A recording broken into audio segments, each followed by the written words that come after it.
The predator cubs had never been easy to manage. Trained by some of the galaxy's strictest security teams, they were ferocious, independent, and utterly unpredictable. For weeks, the security officers had tried to assert control over the creatures, giving commands, issuing warnings, and even attempting mild punishment when the cubs refused to obey. Yet, every order was met with snarls, teeth-baring defiance, or outright retreat into shadowed corners of the compound. Lieutenant Kieran Holt had observed the chaos from the sidelines, shaking his head at the frustration etched onto the faces of the officers. "They're impossible," one muttered.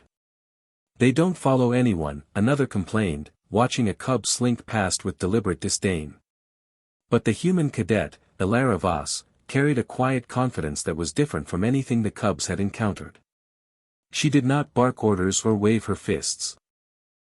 Instead, she walked through the compound with a calm, almost playful grace, letting her presence speak louder than any authority. And when she paused, locking eyes with the cubs, she did something remarkable: she smiled. At first, the cubs stared at her with suspicion.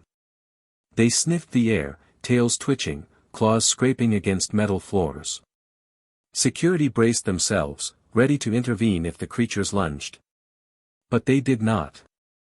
Slowly, almost imperceptibly, the tension in their bodies softened. One by one, the cubs edged closer to Elara, their ears twitching, noses quivering. Lieutenant Holt could barely believe his eyes. The largest cub, a sleek midnight black one with amber eyes that glowed faintly, stepped forward and gently nuzzled Elara's hand. She chuckled softly, a sound so warm it seemed to fill the room. Another cub followed, rolling onto its back and exposing its belly, a silent invitation for trust. "How?" one officer whispered.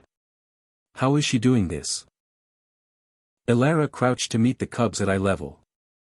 "They're not disobedient," she explained calmly. "They're discerning. They choose who they trust." And choose they did. Where every officer had failed, the human cadet succeeded with nothing more than patience and a simple smile. Commands that were ignored for weeks were now met with eager obedience. When Elara extended a hand and asked for the cubs to sit, they complied. When she asked them to circle her, they leapt gracefully, tails flicking in sync, eyes bright with focus. It wasn't just obedience, it was admiration. The cubs followed her not out of fear, but because they recognized something in her they had never seen before, a rare combination of calm authority, gentle confidence, and a genuine respect for their intelligence. Security officers exchanged bewildered glances.